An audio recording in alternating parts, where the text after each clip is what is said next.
Alright, carry on. Okay, typical 12 channel relay controller going into a Robertsonics wave trigger. We have a little bit more programming than a typical just button press equals a sound. Button 1 is going to play all of R2's classic sounds, or signature sounds, so to speak, randomly.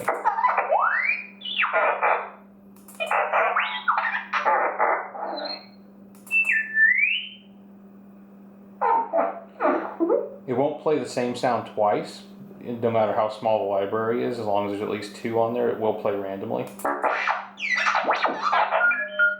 And I believe we've got our order as some generic for channel 2.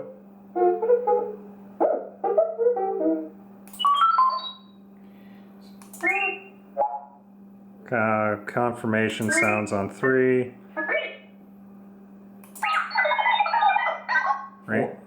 Random chatter on 4. Again, this is all arbitrary. Worried on 5. the Robertsonics wave trigger will layer up multiple sounds,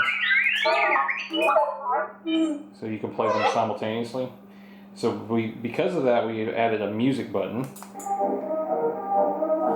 And even with the music playing, it will still allow him to talk. And whenever we want to, there's a button that has been programmed to stop the music.